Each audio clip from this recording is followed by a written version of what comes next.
Bienvenido a una nueva entrega. Hoy contamos con la presencia del licenciado Jorge Sáenz. Buenos días, buenas tardes. ¿Cómo le va, don Jorge? Muy buenas tardes, muy bien, magnífico. Y muy contento de estar aquí y tener la ocasión de hablar y conversar sobre un tema tan famoso y a su vez poco conocido, porque tiene una serie de connotaciones interesantísimas.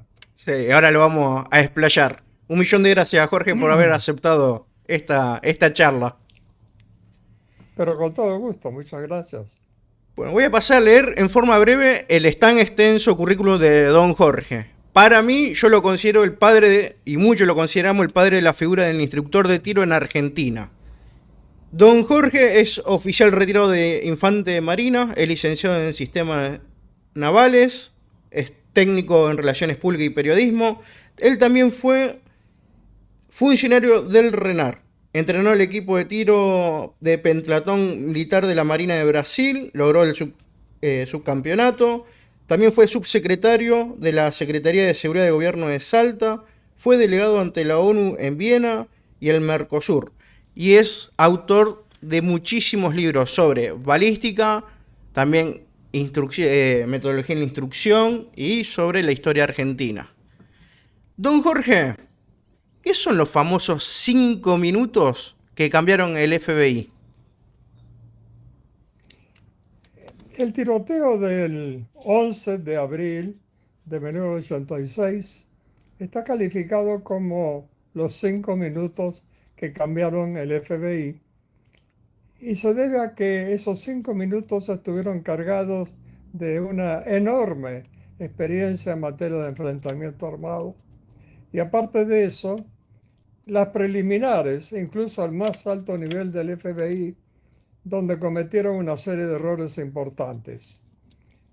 De manera tal que tuvo tanta trascendencia ese tiroteo que luego provocó, por ejemplo, una reunión para tratar con médicos especialistas, entre ellos el doctor Facker, sobre heridas de bala, porque de inmediato, prácticamente, al iniciarse el tiroteo, cuyas características vamos a ver, y sobre todo las preliminares,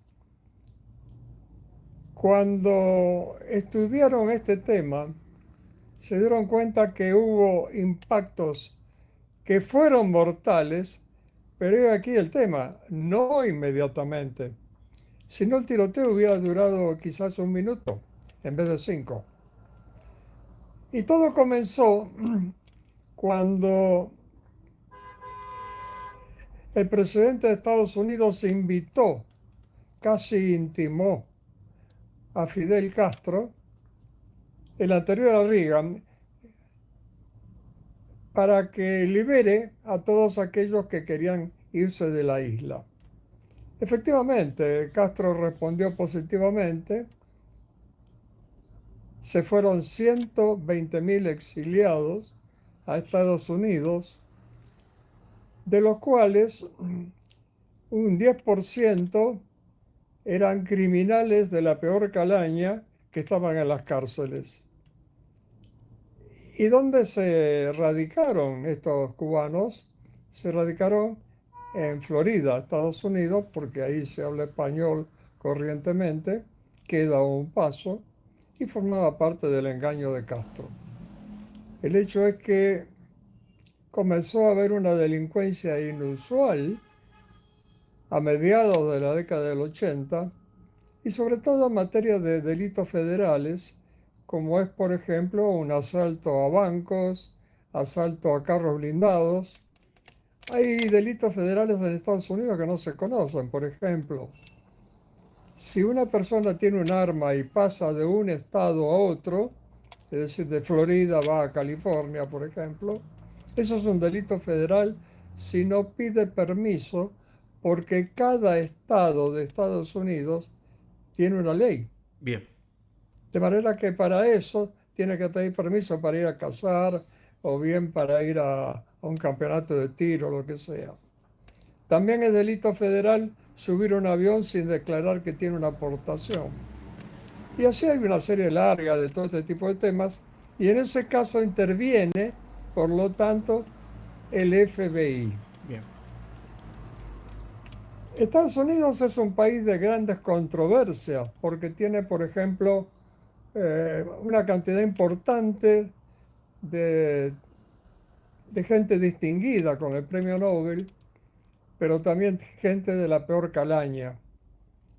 Es como la antítesis de lo mejor que puede tener el mundo. Y además tiene tantos premios Nobel que tiene mayor cantidad que los 3 países que le siguen en ese tipo de distinción internacional. En Estados Unidos hay escuadrones del FBI en todo el país. Es una institución muy fuerte, muy importante, con un presupuesto enorme. Y en esa época todavía en Estados Unidos se usaba el revólver como arma policial e incluso en el FBI.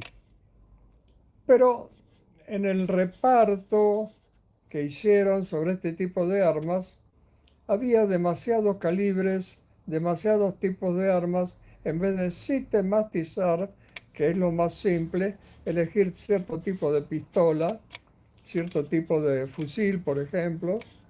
No, había varios modelos y en el reparto de revólveres, que yo digo un poco irónicamente que un revólver se traba al 6.º tiro. También puede ser al 5.º, ¿no? Bueno, y la delincuencia se olvidó del revólver hace mucho, incluso en la Argentina, ¿verdad? Sí, sí. Usan pistolas y demás, y acá el revólver desapareció. Lo que pasa es que tiene una cultura que todos conocemos a través de la conquista del oeste y los grandes pistoleros y agentes de la ley de Estados Unidos, y a través de Hollywood se hizo más famoso el revólver de lo que merecía realmente, porque el revólver tiene muchos años, la pistola no. La primera pistola, recordemos, automática, semiautomática, era la Borchardt de 1897. Y en cambio el revólver, hay revólveres que surgieron allá en el año 1500. Claro. Casualmente cuando estuve en Viena, fui al Museo de Armas, por cierto, y me llamó la atención ver revólveres de esa época, que eran una joya, porque eran carísimos para la época. Bueno, pero volviendo a la realidad actual, esos delincuentes elevaron enormemente la delincuencia en Florida, y cuando se produjo el tiroteo del 11 de abril, por día, según relata uno de sus protagonistas, escribió un libro en español y otro en inglés, Edmundo Mireles, miembro del FBI, por cierto, escribió cuando se retiró, porque antes no puede hacerlo por prohibición, porque hablaba del FBI, decía Mireles que en esa época había 1 o 2 asaltos a carros blindados o a bancos en el estado de Florida. La zona sur de Florida se caracteriza por tener una zona de pantanos que están en el centro de la península. Este escuadrón tenía jurisdicción sobre ese lugar, sobre todo las islas que van hasta el sur, hasta Cayo Hueso o Key West, hasta Nápoles, que queda del Golfo de México, y Miami, Fort Lauderdale y hasta Fort Pierce, que queda a la mitad de esa península. Es decir, la extensión para ese escuadrón es muy grande. Se llamaba Escuadrón Charlie 1. El jefe de esa área en ese momento era el agente especial supervisor Gordon McNeil, que fue herido entre los primeros en el tiroteo. ¿Qué estaba pasando? Ellos habían visto que en las investigaciones que realizaban de estos delitos federales, estamos hablando de 1985, un año antes prácticamente del famoso tiroteo, vieron que había tres bandas. La banda de los cubanos, por eso hablé de la inserción de delincuentes de Claro. Cuba, la banda de los cubanos, la banda de los negros y la banda de los desconocidos, que eran solo dos hombres, no era una banda, eran solo dos hombres, y no se sabía si eran nativos americanos, si eran cubanos, si eran afroamericanos, como lo llaman ahora, a los negros o de raza negra. Y no lo sabían porque ellos vestían un uniforme de combate para producir los asaltos y se cubrían totalmente las manos y el rostro. Estos dos hombres eran Michael Platt y William Matix.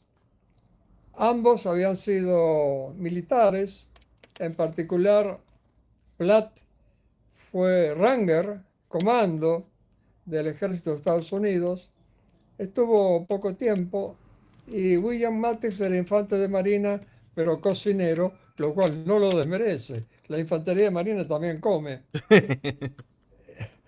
El hecho es que no era un combatiente precisamente, Claro. pero bueno, ambos eran muy amigos, muy buenos tiradores, y se acostumbra en ese enorme pantano de cientos de kilómetros de largo, iba mucha gente a practicar tiro. Y luego de este tiroteo se comprobó que ellos los fines de semana iban a los Everglades, como se llaman esos pantanos, y practicaban tiro. Pero ¿cuánto tiro? 2.000, 3.000 tiros por fin de semana. Claro. Eran expertos tiradores ambos y cometían los asaltos y gustaban dispararles al, al hombre que llevaba el dinero, eh, los custodios, los mataban. Y ahí entonces tomaron el toro por las astas y empezaron a ver cómo podían dar con ellos.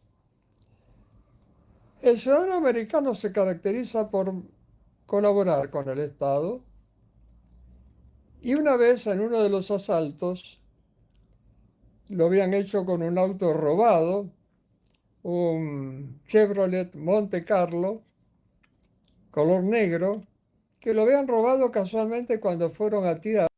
Se encontraron con un joven que estaba practicando tiro, lo mataron y le sacaron el auto.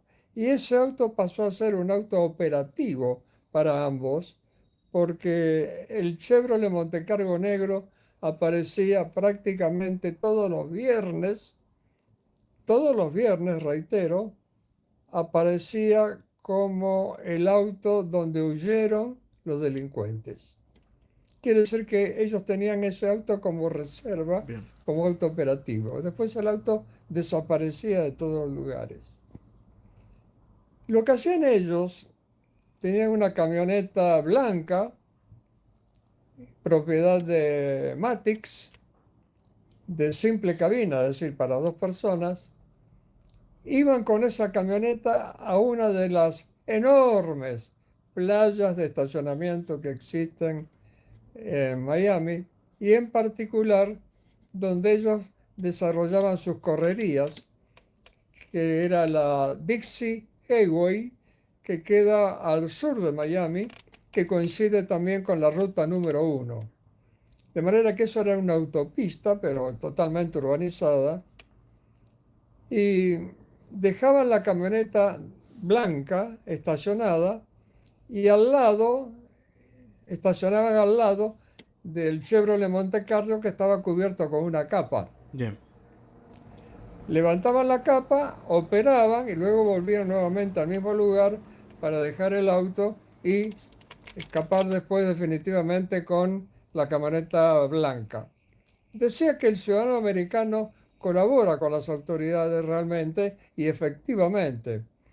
Y durante un asalto hubo uno de estos señores que observó todo, se mantuvo callado, en distancia, y luego no tuvo mejor ocurrencia que seguir al Chevrolet Monte Carlo.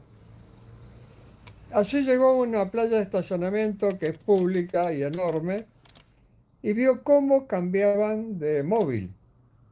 Y es ahí entonces que se enteran de que tienen un auto operativo escondido en algún lugar y empezó el FBI a investigar las camionetas blancas.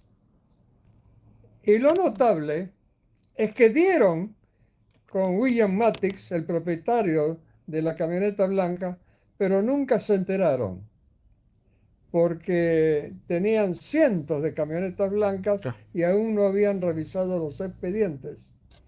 Si lo hubieran revisado, podrían haber visto el domicilio, el rostro y demás, pero ¿cómo lo vinculaba con su papel de delincuentes? En uno de los asaltos que hicieron en los Everglades, atacaron a otro particular que estaba practicando tiro y le dispararon 3 tiros de 357.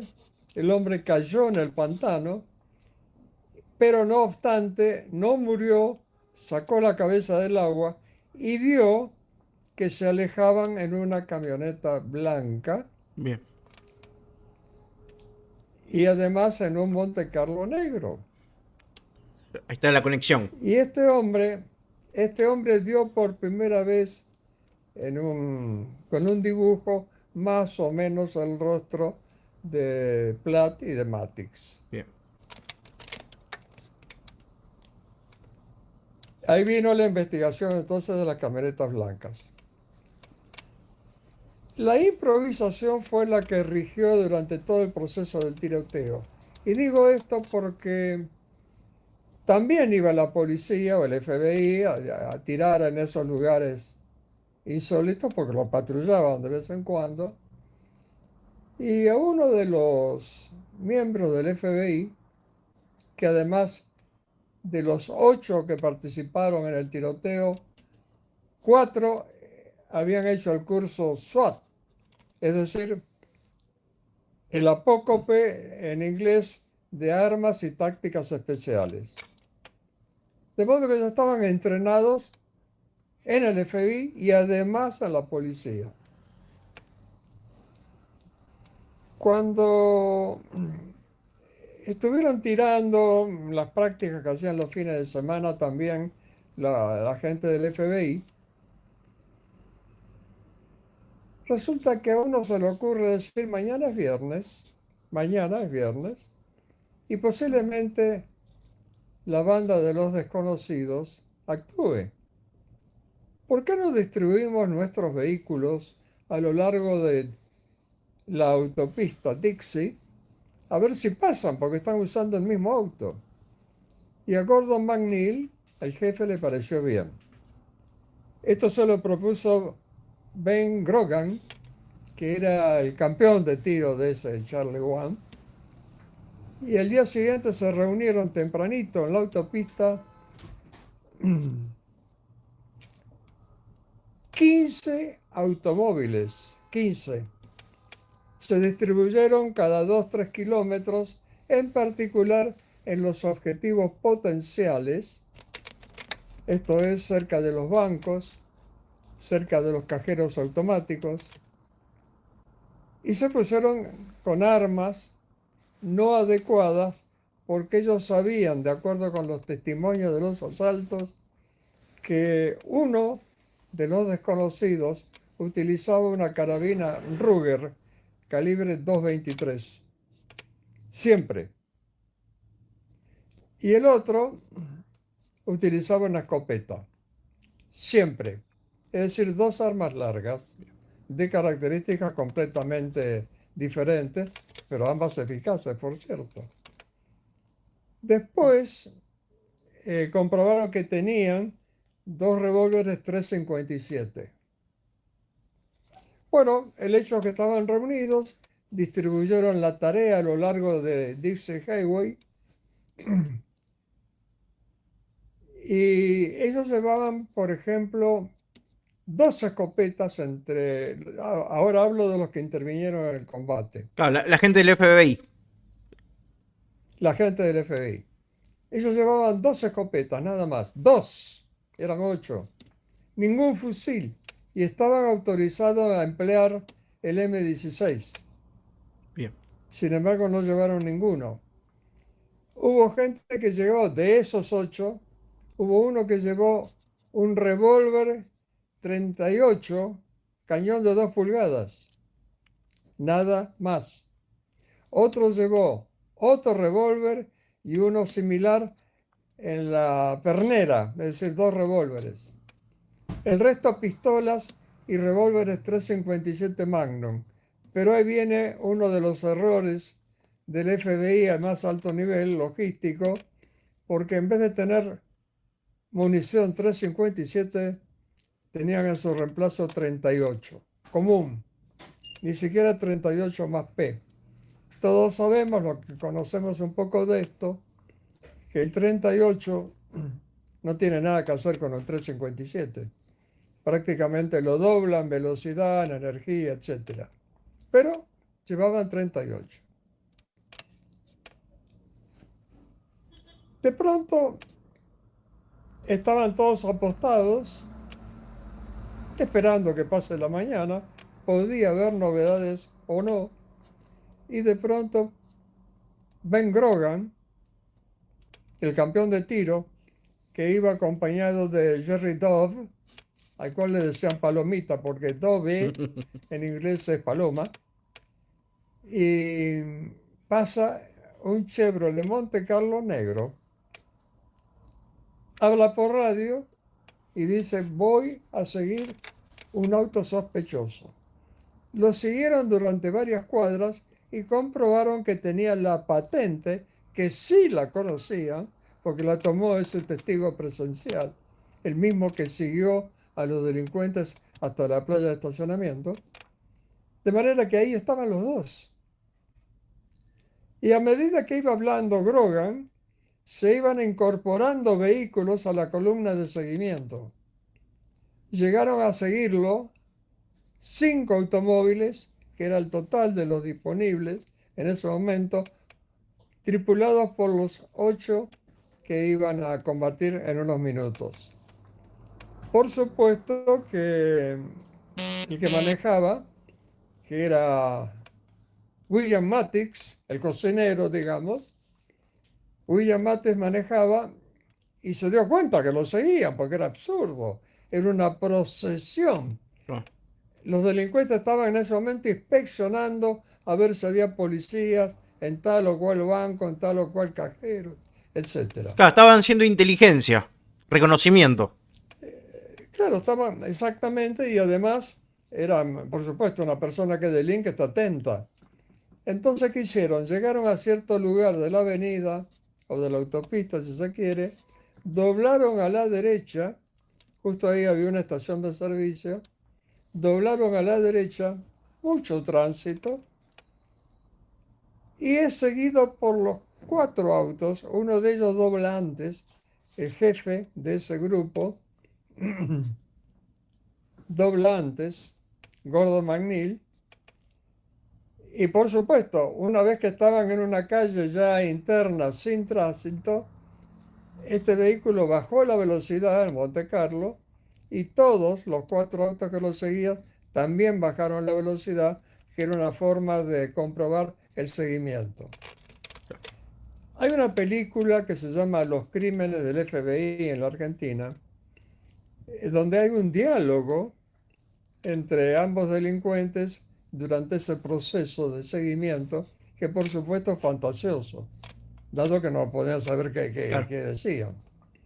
Y en determinado momento tomaron por una calle paralela, volvieron hacia atrás, por una calle paralela a la que venían, a la autopista. Estaban a 100 metros de distancia, por decirlo así. Iban a prácticamente una velocidad de paso de hombre.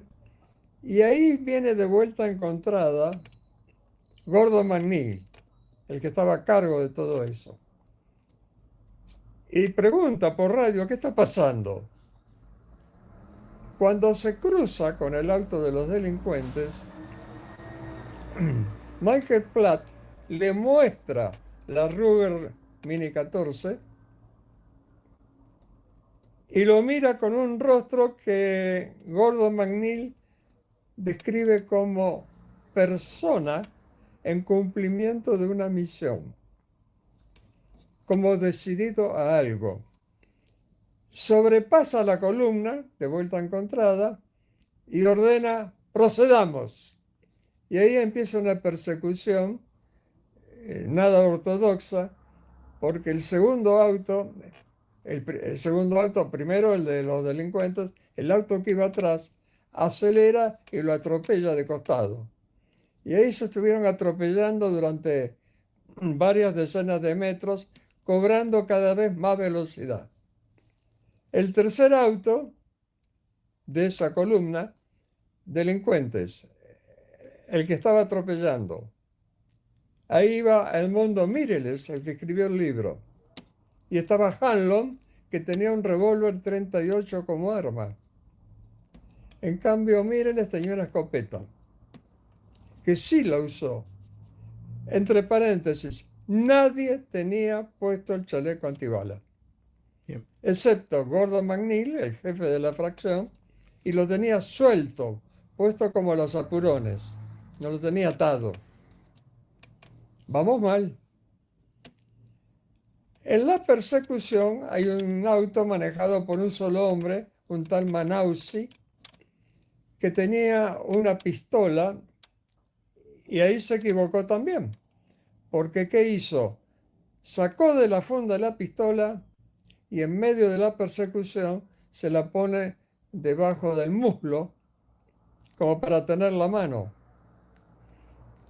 Manausi encierra al auto de los delincuentes que gira 180 grados por una calle estrecha, logra girar y Manausi se pone en paralelo del lado izquierdo y lo va empujando hacia la derecha hasta una casa particular, está lleno de casas particulares, con estacionamiento, de manera tal que choca al llegar al estacionamiento contra unos arbustos y queda dos autos particulares estacionados,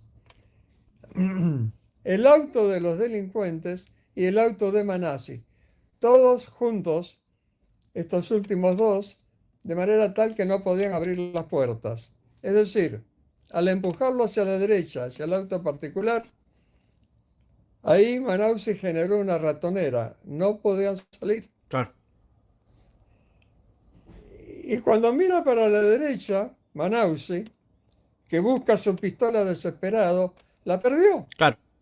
Voló.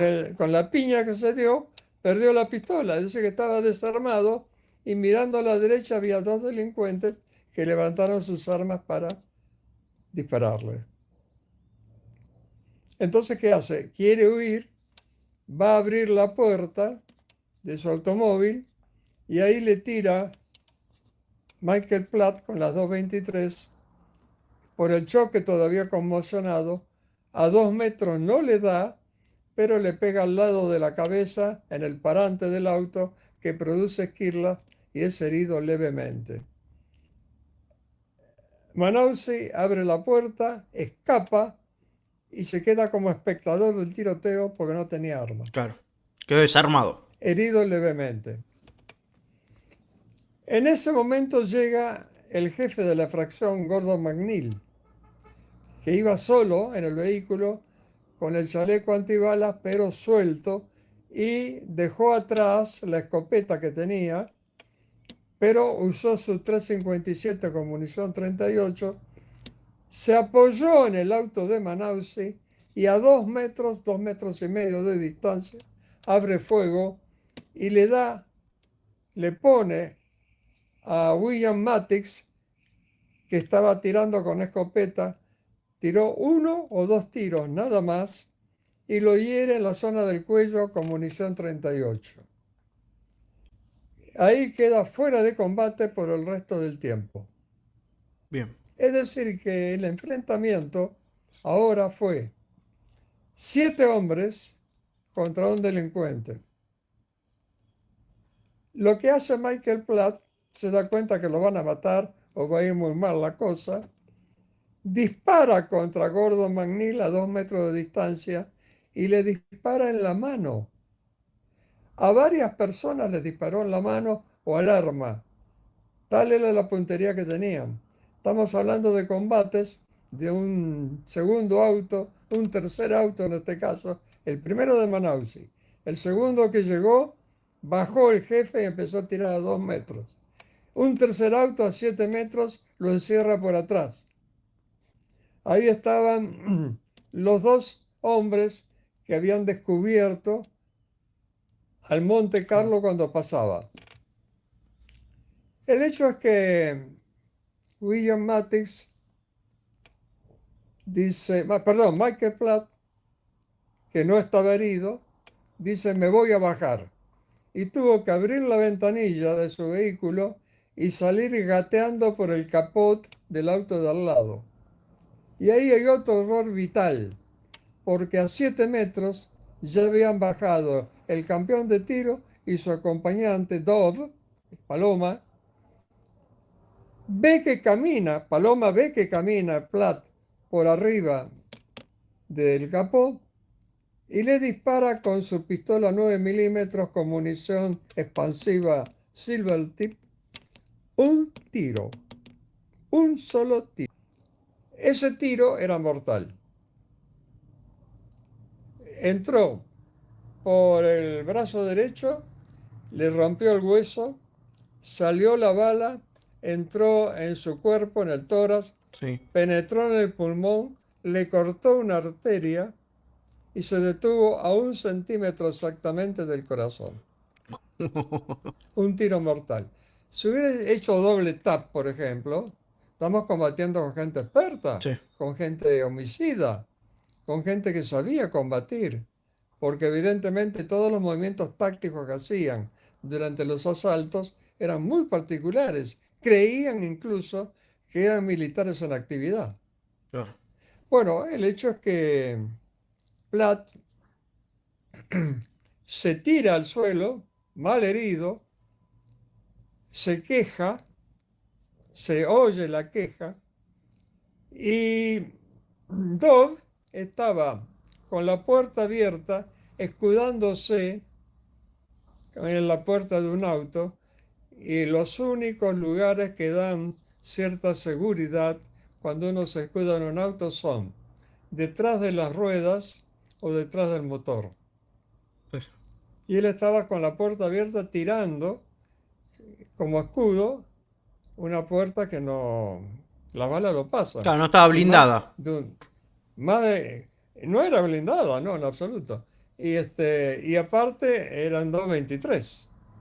Lo notable es que Michael Platt tenía un cargador de 30 cartuchos y ha puesto con tela adhesiva y en forma invertida otro cargador con 30. Es decir, que él sacaba el cargador y lo ponía inmediatamente y tenía potencialmente desde el principio del tiroteo nada menos que 60 tiros. Claro. Y encima con la experiencia y la práctica que tenía. Tal cual. Ahora, una diferencia notable de criterio. A todo esto, el campeón de tiro se puso detrás del auto. El auto estaba dirigido hacia los autos de los delincuentes. Tocaba el paragolpe prácticamente. Estaría a unos 7 metros de distancia. Y él usaba anteojos. Y los anteojos los perdió cuando la persecución. Claro, Otra enseñanza más. Sin anteojos no veía. claro. Entonces tiraba más o menos. En la fotografía que se sacaron después del tiroteo, se veían los tiros que la única persona que podría haber pegado ahí era el guardabarro trasero izquierdo, los tiros del campeón de tiro, que pasaban de refilón. Estaba tirando muy bajo y no era precisamente dirigido, por ejemplo, a Matix, Claro. que seguía herido y totalmente neutralizado. El tiroteo sigue así. Uno de los autos, que era el tercero de la columna esa, cuando cobró velocidad, perdió el control y se estrella contra una pared. Ahí estaba Edmundo Mireles, el héroe de la jornada, que tenía una escopeta, el único que usó un arma larga del FBI, y estaba Hanlon, que tenía el revólver 38, cañón de 2 pulgadas y un alternativo en la pernera. Cuando chocan, no les pasó nada. Edmundo Mireles corre para ayudar al jefe de él, que estaba tiroteándose con 2 hombres a 2,5 metros de distancia. Pero cuando llega, es herido Gordon McNeil en la mano derecha y a su vez tiene un disparo también en el arma 357. Cuando él va a dispararle, me refiero a Mireles, el que chocó, el que escribió el libro, cuando va a dispararle, recibe primero un disparo, todavía estaba Platt dentro del auto, recibe un disparo en el antebrazo que le quiebra el hueso, el mismo hueso que le quebraron a Michael Platt. Y queda la mano, el brazo izquierdo neutralizado, y él con una escopeta. Pero el brazo izquierdo no funcionaba, se va para atrás, se protege con el auto de su jefe, se pone en el lugar correcto, detrás de una rueda, y a lamentarse, porque no sabía cómo cargar la escopeta. Claro, vamos a aclarar, don Jorge, que la escopeta era sistema bomba, era repetición sistema bomba, no era semiautomática. Sistema bomba, pero no sabía cómo recargarla. Y además no tiró ningún tiro todavía. Entonces, tenemos el siguiente cuadro. El conductor del auto de los bandidos, herido, neutralizado. Michael Platt se recupera de su herida, además evidentemente tenía algo de combatiente, no tenían rasgos de droga, ninguno de los dos, no estaba psicoteado, nada. Claro. Se para y reconoce todos los blancos que tiene servidos. Uno a 7 metros, que es Dove, el que estaba detrás de la puerta, el campeón de tiro que estaba parado detrás de la rueda izquierda trasera, pero parado, es decir que a través del parabrisas y de la luneta trasera podía dispararle. Claro. Y fue lo que hizo, y lo mató. A todo esto, Dove recibe un balazo a 7 metros de distancia, un balazo por parte de Platt, siempre con la 223, un balazo en la pistola. Está la pistola con el impacto de la bala. Es decir, otro hombre que se quedó sin armas. Entonces, se pone en un lugar de refugio al lado del fallecido Ben Grogan a tratar de recargar el arma y ver si podía hacer algo, porque no tenía armas. Claro. Y en el mismo lugar al lado estaba el jefe de todo esto, Gordon McNeil, tratando de recargar el 357, estando mal herido, y además el 357 estaba bañado en sangre. Claro. No le entraban los cartuchos. Y disculpe, don Jorge. Ninguno de ellos tenía speed loader A eso es lo que iba. o cargador rápido para revólveres. A eso es lo que iba. Esa era la pregunta que le iba a hacer. Si tenían speed roller o no. No, y es mucho peor por lo que viene ahora. Cuando los que chocaron, el gordo Mireles, porque es gordo, y Hanlon, que era el que manejaba el auto, el que chocó, se acerca con sus 2 revólveres y empieza a disparar. Y se queda sin munición, porque se trabó el arma al 6º tiro, como digo. El otro tenía 60, ¿no? No sé cuánto le quedaba. Bueno, el hecho es que Platt, ¿qué hace? Pasa al asalto. Se aproxima Platt disparando con el 223.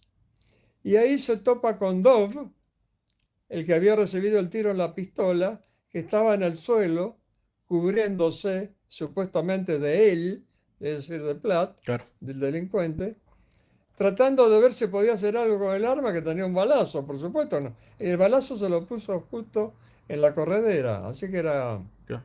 un pedazo de fierro. Bueno, el tema es que lo ve, él pasa por la parte de atrás del auto del FBI, donde están estos dos que murieron. Uno ya murió, este va a morir. Y se ve el rastro de sangre de Michael Platt, de que era una herida arterial, porque se ven los chorros de sangre cada 10 centímetros sobre el baúl del auto, que era color blanco. Y cuando lo ve a Dove, simplemente le dispara un par de tiros y lo mata. Así que tenemos los dos heridos, delincuentes, y además una repartija de 223, y los iba matando uno por Claro. uno o hiriendo gravemente uno por uno. Y estaba decidido, ¿no? No es que titubeaba, directamente los mataba.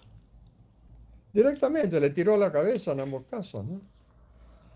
Bueno, a todo esto Gordon McNeil seguía en el suelo y también le dispara a Gordon McNeil y le da un par de tiros con el 223 en el cuello. Cae en cruz y gritó: "No me puedo mover", quedó paralizado por los impactos. A todo esto, Edmundo Mireles estaba arrodillado mirando la escena, muy mal herido en el brazo izquierdo, cuando fue a acompañar a su jefe en el tiroteo, y observa que el primer herido, que era William Mattis, que había quedado neutralizado, es llamado por Michael Platt, el Ranger, es llamado y le dice: "Vamos", y suben al auto del FBI Bien. y tratan de arrancarlo. Al ver eso, Mireles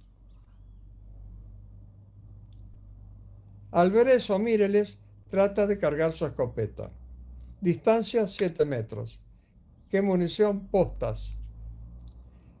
A todo esto llegó un auto, el último auto de los 5, llegó un auto y el conductor iba con un 357 munición 38. Yo tomé la distancia, porque el otro día comentaba que había estado ahí en el lugar del episodio, así que pude apreciar las distancias, que eran muy cortas. El combate de este auto fue a través de la calle. Estaría 20 metros, 22 metros. ¿Y cómo combate él? El acompañante se baja con un revólver 38. Él tenía, el conductor, un 357. Se acomoda en el asiento del conductor, que quedaba a 90 grados de la dirección de tiro, donde estaban los delincuentes, y comienza a hacer fuego cómodamente sentado. No sé si puso el aire acondicionado, pero no, es un disparate, tenía que haberse movido el auto. Empieza a disparar hasta que se queda sin munición. Lo detecta el Ranger, Michael Platt, y dirige el arma hacia ese vehículo. Hay que ver que él estaba herido de muerte y perdiendo sangre. Y le dispara. Dispara, las balas penetran y lo hieren levemente al conductor del auto, Manausi.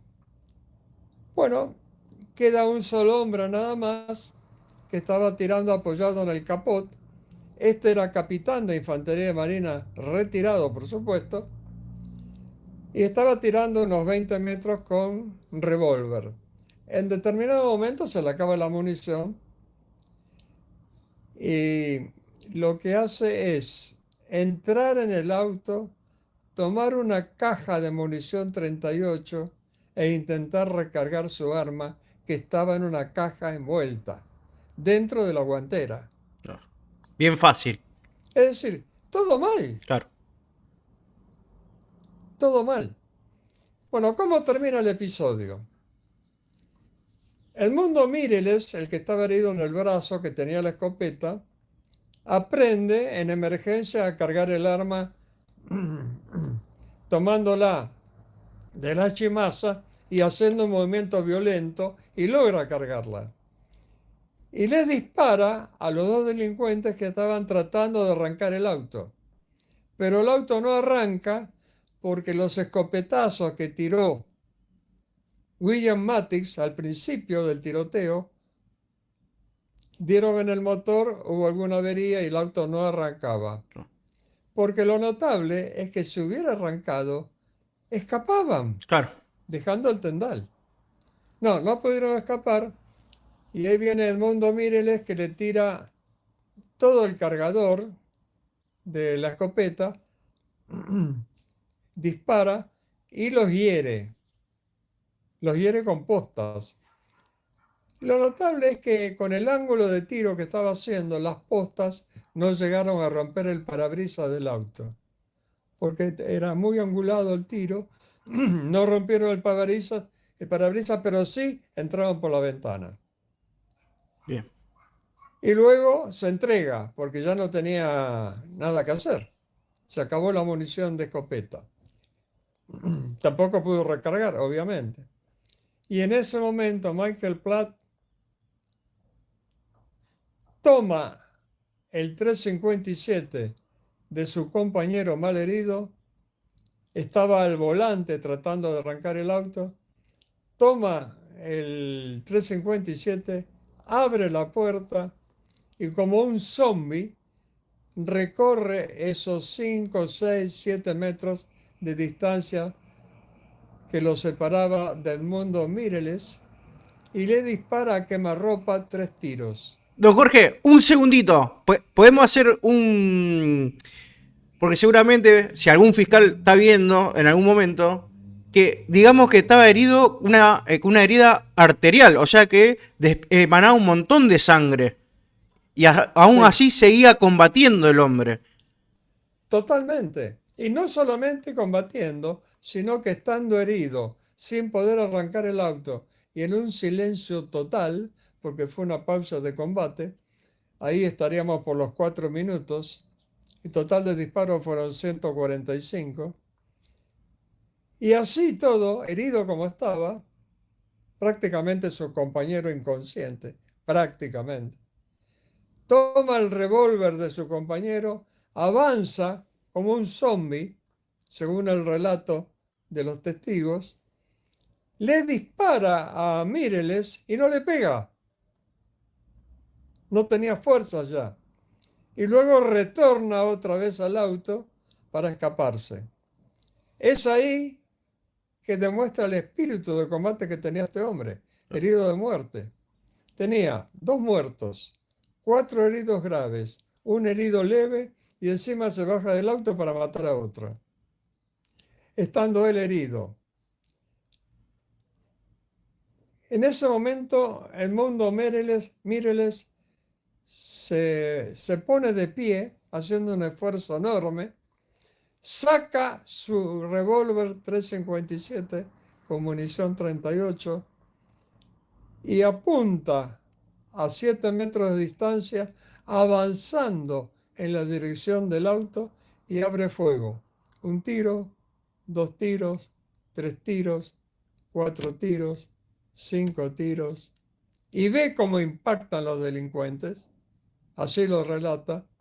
Y el último tiro prácticamente lo tiró dentro del auto donde estaban los delincuentes y lo mata. Michael Platt tenía 12 heridas, 12, de 38, de 9 milímetros y de escopeta. 12 impactos y ahí fallece. Y su compañero, que también recibió un impacto de Mireles, de Gordo Mireles, muere también porque recibió otro impacto de revólver, en este caso 38, disparado en 357. y ahí se desmaya y el único que no estaba herido corre para auxiliarlo y lo sostiene en el momento en que se desmaya. Y ahí llega la policía. Que ahí viene otro tema cuando llega la policía. Viene la confusión. Claro, ¿quién es quién? Exactamente. Ahora, hay dos versiones, lo leí en dos lados. En Miami, en Los Ángeles, es muy común que haya grupos de cineastas filmando películas. Y los vecinos, que por supuesto estaba lleno de vecinos, creían que era la filmación de una película. Claro. Tanto es así que dos automóviles manejados por una mujer y por un hombre cruzaron por la zona de trayectorias creyendo que, porque nadie los detuvo, Claro. ni le dijo no pase, creyendo que era una filmación. Y se fueron. Es decir, dos autos que no tenían nada que ver, interpretando mal el escenario, pasaron en medio del tiroteo Claro. y felizmente no les pasó nada. Claro. Bueno, esta es la investigación que se hizo, fue fenomenal porque yo estuve varias veces en Miami y una de las veces quería ver, porque me interesaba mucho el tiroteo este, una de las veces quería ver el lugar del hecho, etcétera, y además me acordaba de los detalles de la película. Voy a la policía local en Pine Street, Kendall, técnicamente es el barrio Kendall, y me dice, sí, vaya por acá, vaya por acá. Llego al lugar y no lo reconozco, porque yo creía que era el lugar, el mismo lugar que había ocurrido el hecho, que habían filmado la película. Claro. No, no tenía nada que ver.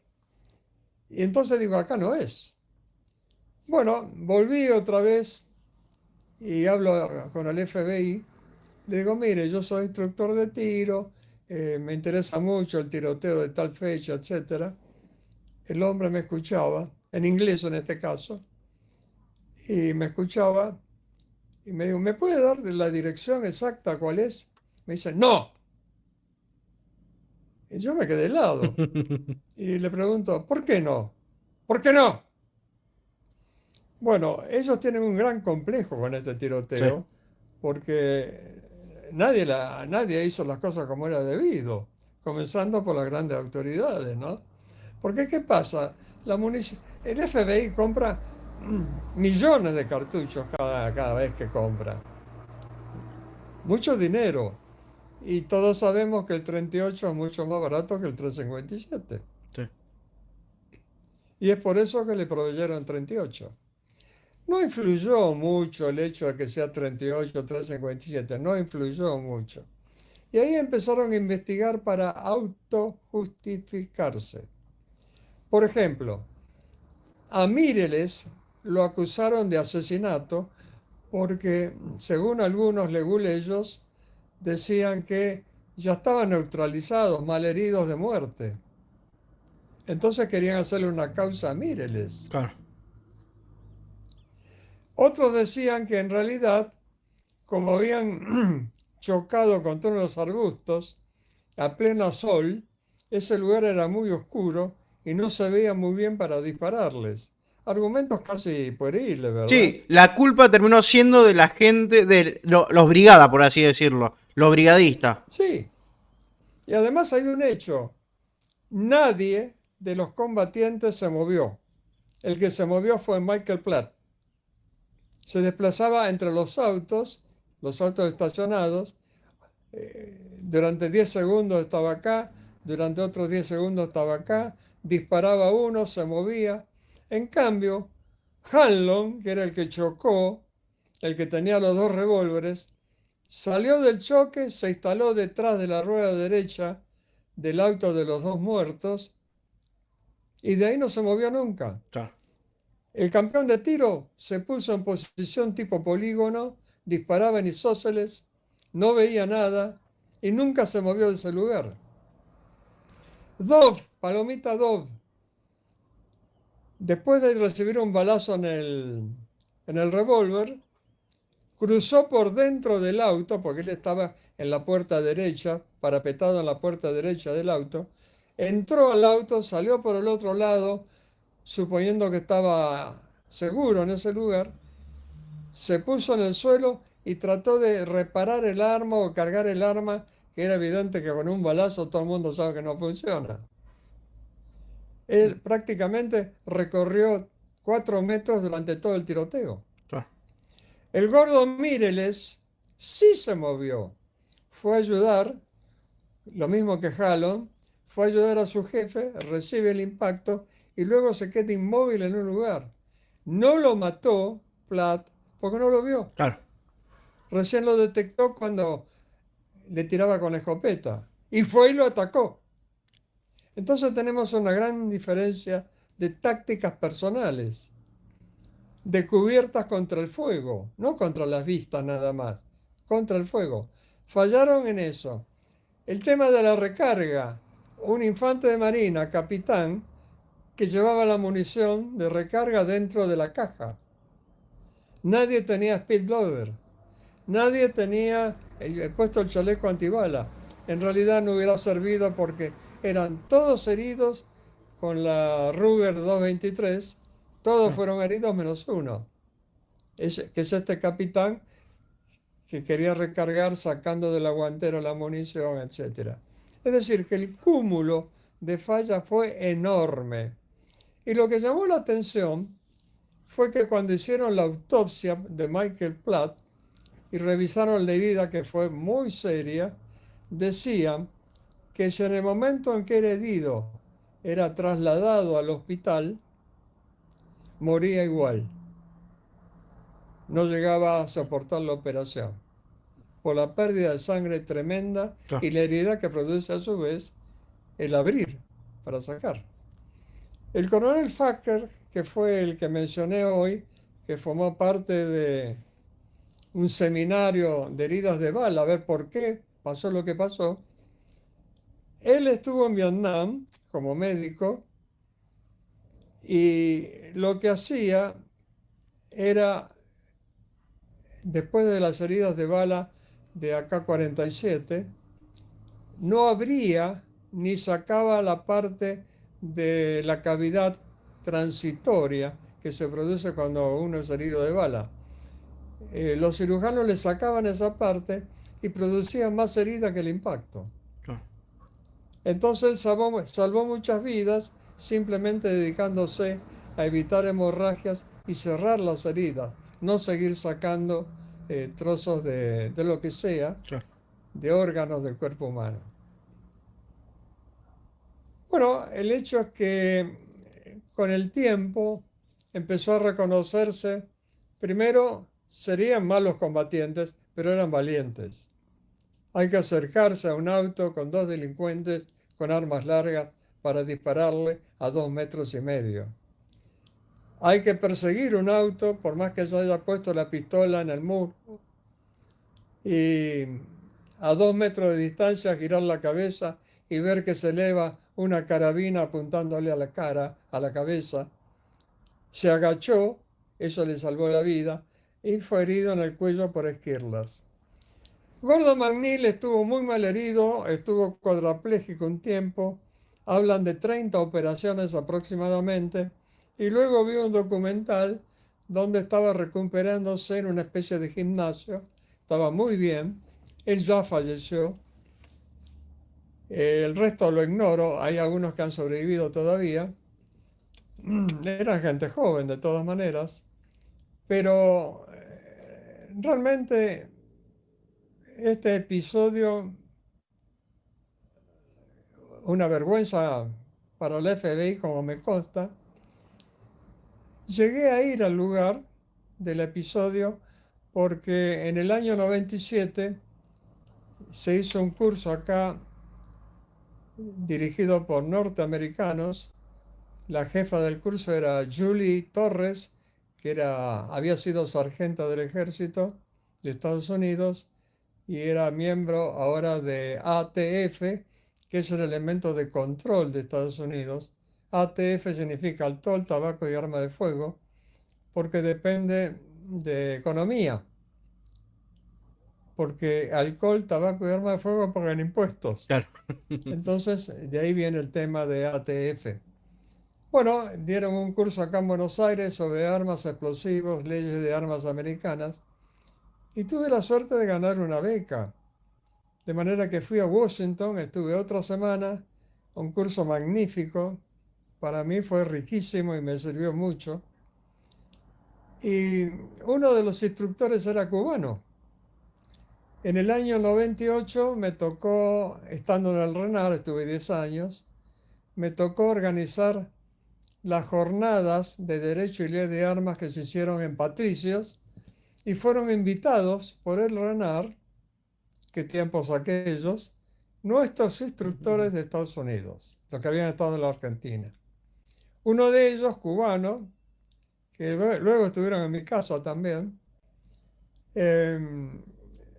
lo saludé cuando fui a Miami, porque estaba destinado a Miami, y me dijo, yo iba manejando por la autopista cuando sentí los últimos disparos, y fui al lugar y llegué entre los primeros. Ya había pasado todo. De manera que él fue mi guía y él me llevó al lugar que había estado que yo creía que no era.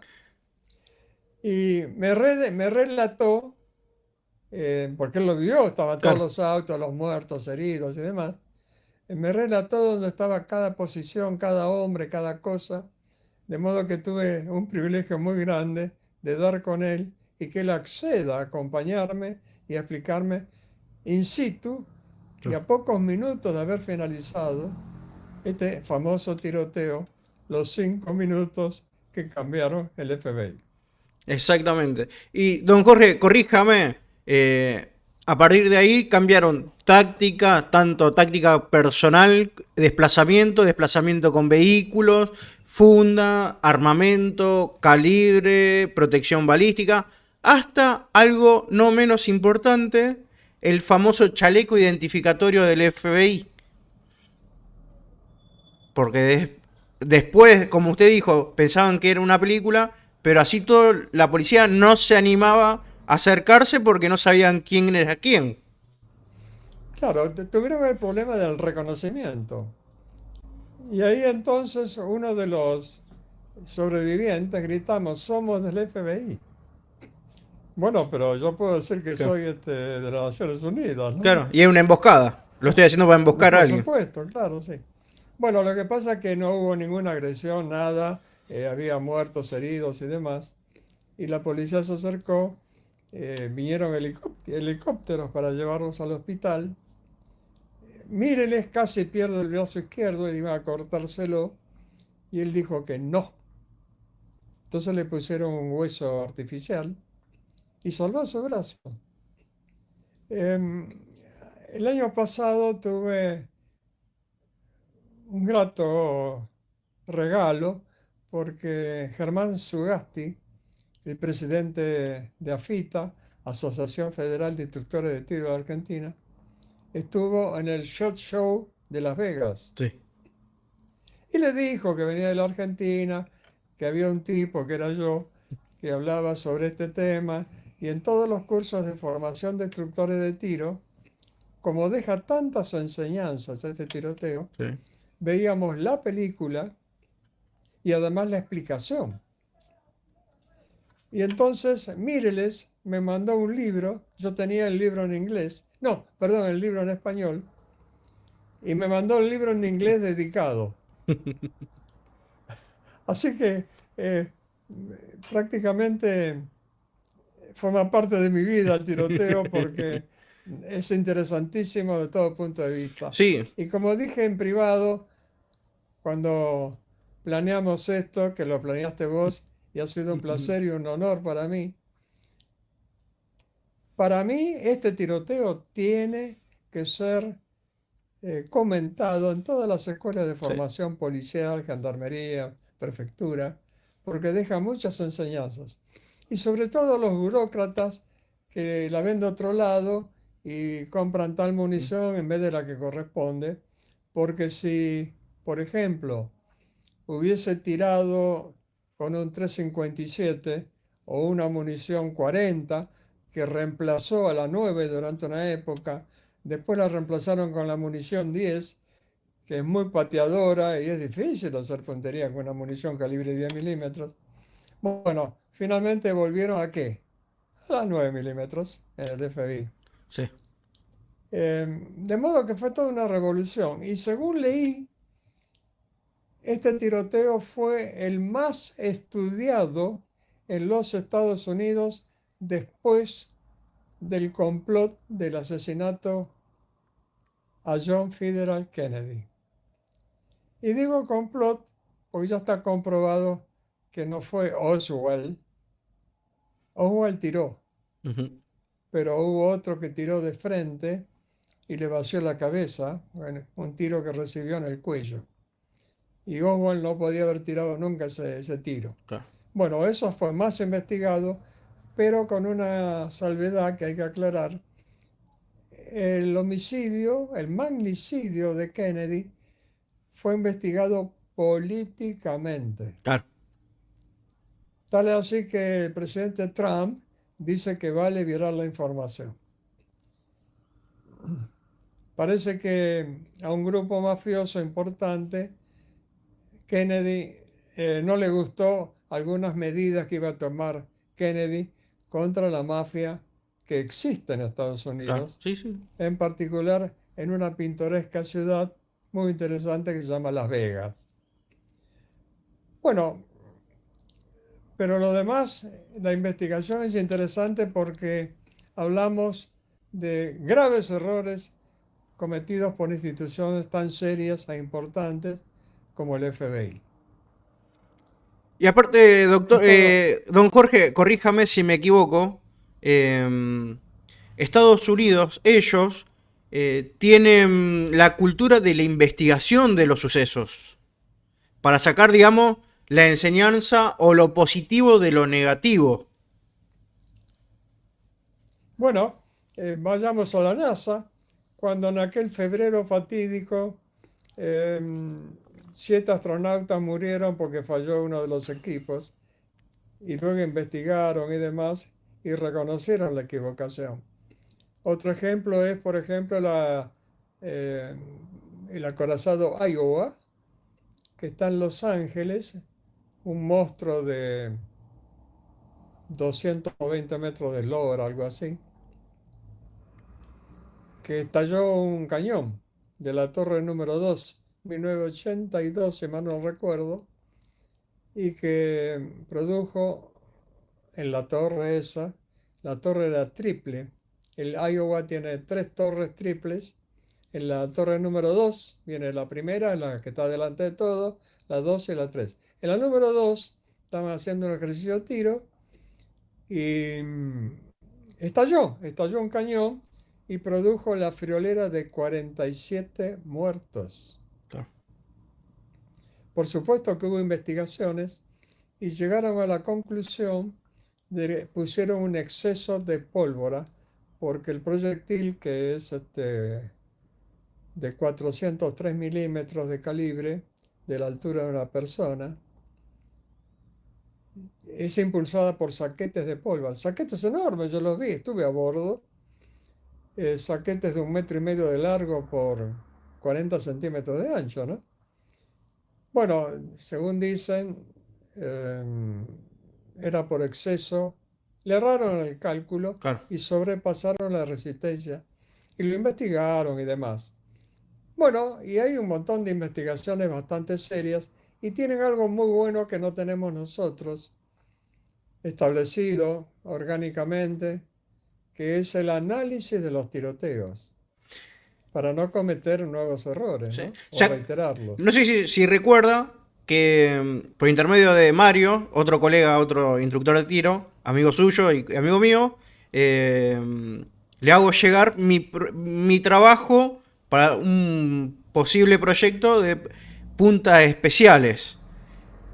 Y ese trabajo también está, hay información extraída del libro de tiroteo en Miami y aparte de recopilación de información. Y lo que yo propongo en ese, porque era primero un proyecto de ley para autorizar las puntas deformables, así se terminaba la pseudo interpretación, depende de quién interpretaba o quién asesoraba, si era o no era viable la punta deformable en fuerzas de seguridad, policiales, servicio penitenciario o personas que portan armamento con la aportación, con la debida aportación, autorización. Y lo que yo propongo a raíz de esta investigación, como tiene el FBI, que ellos recopilan información de los enfrentamientos y después publican anualmente los informes. Tal cual. Leocata, no me acuerdo bien la sigla de la división que se encarga. Y yo propongo que en cada policía, provincia, fuerza federal, exista uno o varios gabinetes, con al menos que el jefe sea oficial jefe o quien disponga la superioridad, pero que tenga el curso de instructor de tiro con conocimiento de metodología de la investigación y que haga toda una investigación de los enfrentamientos que tiene el personal policial como los civiles, y de ahí extraer información para actualizar a quien se encuentra en servicio y enseñarle a quien van a salir como nuevo agente o nuevo personal a la calle. O sea, actualizar los conocimientos. Está perfecto y es lo que hacen allá. Y además me parece que es una necesidad, porque hay un tema. La, el empirismo es fundamental. Sí, Es decir, la experiencia ajena. ¿Por qué tenemos que tener nuestro propio tiroteo para aprender? exactamente. ¿Mm? Bueno, yo tuve una capacitación, don Hay Jorge, algo, yo tuve una capacitación en Estados Unidos hace unos años y tuve instructores de fuerzas especiales, de los Boinas Verdes, y se acuerda que la enseñanza en lo que es combate a cuarto cerrado aquí en Argentina llegó hasta la emboscada en L, que se le llama. Bueno, y ellos, es como hablamos, actualizan su conocimiento a raíz de la guerra contra el terrorismo a nivel mundial y actualizaron esas técnicas o tácticas, ya no usan la emboscada en L. Ellos están en constante evolución. bueno, esa es la fórmula, constante evolución. Porque hay constante evolución de munición, de armas, de tácticas, tendencias. Ahora hay droga, Sí, Matías. ¿Quién los para? sí, sí. Y estamos Antes no analizando, había, antes le- usted está analizando o estaba contando, relatando que dos personas con la voluntad de vencer hicieron, cambiaron toda una organización con reconocimiento a nivel mundial. Y en cinco tal cual, minutos. tal cual. Y aparte de eso, digo lo que nos falta a nosotros, ¿no? Eh, por ejemplo, no es posible, no es posible. Ahora estoy escribiendo un libro y estoy poniendo, ¿no? Que no es posible que se entregue información en el polígono de cómo se maneja un arma, cómo se la carga, qué medidas de seguridad. Luego tiramos, hizo tanto puntaje, aprobó, no aprobó, eso es todo y se van.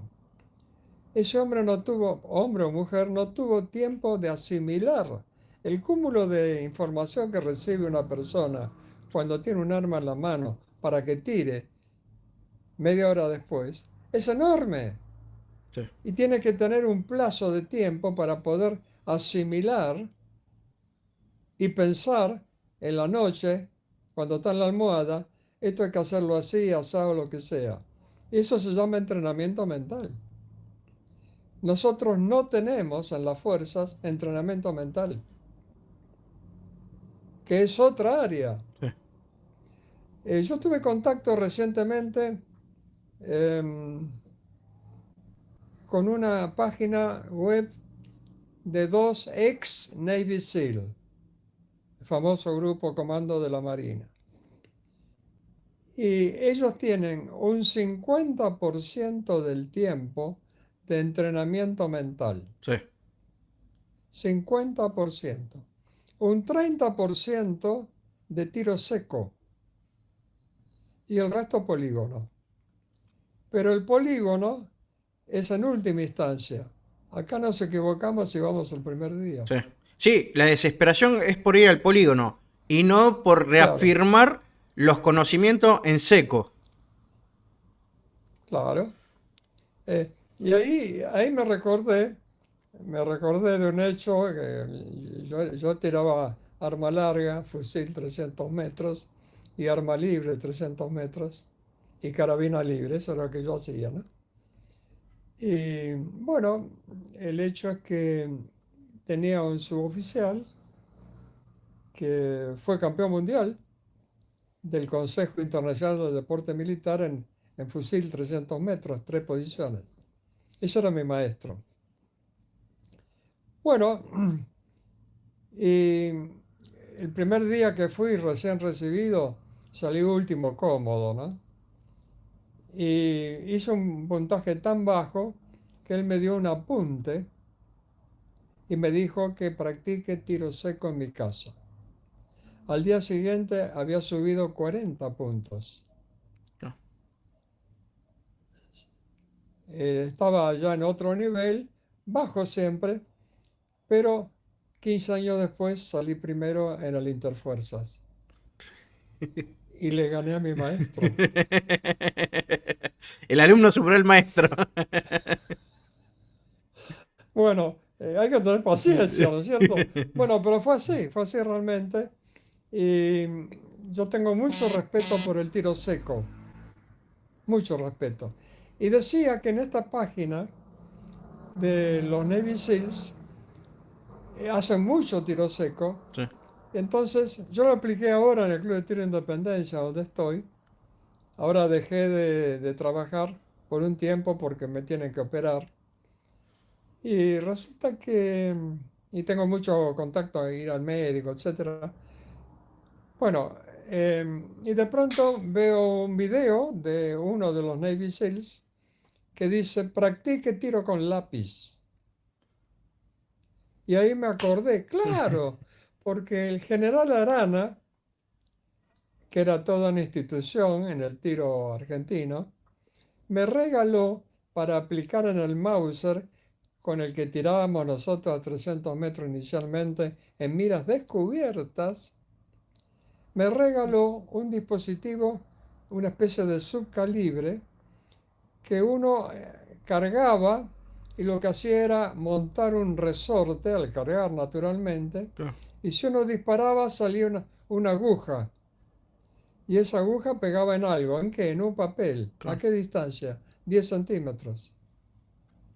Y uno le apuntaba con las miras de hierro, como las llaman, las miras descubiertas, apuntaba un blanco y abajo, en paralelo, estaba el tiro real. Claro. Y pegaba un puntito con esa aguja. Y uno practicaba con esa aguja y cuanto más cerrados eran los puntitos de la aguja, mejor tiraba uno. Claro. Y yo me pasaba horas en mi casa haciendo ese tipo de práctica. ¿Qué está haciendo? Tirando. Porque es lo mismo. Claro. Lo que falta es el retroceso. Claro. Bueno, eso es tiro seco. Pero ¿qué pasa? Uno lo puede hacer con un lápiz y una pistola. Atención con esto. Un lápiz y una pistola. ¿Cómo es? Tiene que tener martillo la pistola. Y le introduce un lápiz para un calibre 9, si no, no entra el lápiz, de 9 para arriba. Coloca el lápiz. El lápiz tiene una gomita para borrar, ¿verdad? Sí. Ahí pega el percutor. Pega el percutor ahí y se pone a una distancia de 5 centímetros nada más. E hizo lo que yo hacía cuando era joven. Claro. El tirador lo que tiene que hacer, de pie, en la posición que quiera, practica posición, practica respiración, practica empuñe y dispara además. Y en vez de gastar unos cuantos pesos en munición, lo hace en su casa, después come el asado y, y sirve. Y cuanto más cerrado es la concentración, Claro, más cerrado es mejor tirador. Y es verdad. Entonces se requiere un lápiz, se requiere una pistola con martillo, porque tiene que pegarle. claro, No es este lanzado, ¿no? Y además para no tener que, cada tiro, tener que correr la corredera, claro. etcétera. Bueno, se llama tiro con lápiz. En el libro que estoy escribiendo, que se va a llamar Mini Enciclopedia para el Legítimo Usuario, estimo 400 páginas, tiene todo, todo, todo, todo. Hasta chaleco antibalas, etcétera.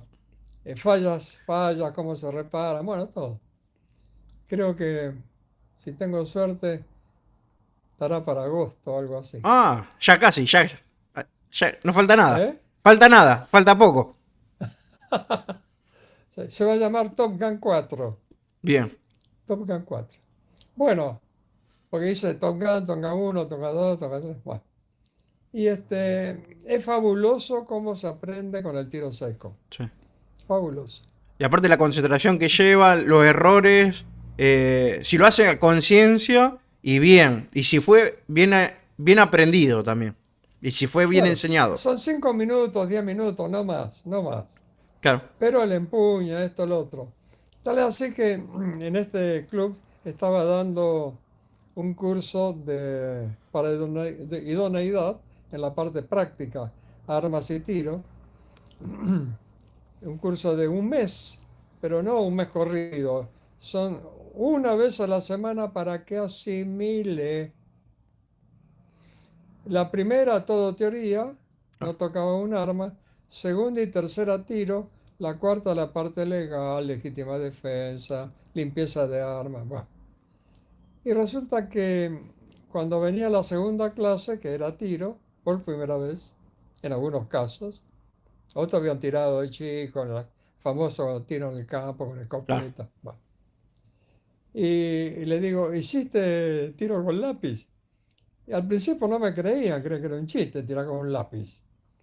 Y después cuando explicaba la importancia del tiro con lápiz, se acabó. Y era notable la diferencia entre aquellos que habían practicado porque tenían una pistola en su casa o consiguieron una que se le apretó no sé quién, o era del abuelo o lo que sea, eh, como en la línea pegaban de una manera maravillosa Claro, en relación con aquellos que no habían hecho nada. Entonces hay que tomarse en serio el tiro seco porque para mí la universidad del tiro es el aire comprimido, el tiro olímpico. Y después viene el tiro seco. sí. Sí, el famoso dry fire. Cuando escuchen dry fire es tiro en seco. Exacto, sí, sí, que significa tiro seco en inglés, sí, tal cual. De modo que me parece que una de las cosas rescatables de esta charla, hay mucho olor a humo, ¿no? Mucho olor a pólvora. De esta charla que tuve el gusto y el honor, como dije, de expresarme, tomen en serio el tema del tiro con lápiz porque hay que ver cómo se aprende. Claro. Es Sí, sí, sí. fantástico. Sí, eso yo lo había escuchado, pero para probar si habíamos armado bien el arma, no para si estábamos tirando bien. Era que se le Claro, ponía el lápiz y naturalmente también se aprende a manipular el arma, tener confianza y por supuesto en el ámbito donde se practica dry fire o tiro seco, no tiene que haber un cartucho vivo, pero claro. ni remotamente, Sí, sí, sí, sí. porque se cometen errores a veces, ¿no? Tal cual. Así que bueno. Bueno, espero que haya sido útil esta charla sobre el Don, famoso tiroteo. don Jorge, muy Y ahora, agradecido, un honor. Y es un privilegio para mí tenerlo en el canal. Y era un pendiente que tenía. Marito me decía, hablalo a Jorge, hablalo a don Jorge, hablalo a don Jorge. Digo, sí, pará, yo le voy a mandar mensaje. Digo, no, no lo quiero estar molestando. Este ya está con sus cosas. Y así que se dio. bueno, espero que haya sido útil, reitero, y mi respeto a todos los que están en este momento involucrados en esta grabación y espero que sirva después cuando esté en otro lado. Muchas gracias. Muchas gracias, don Jorge.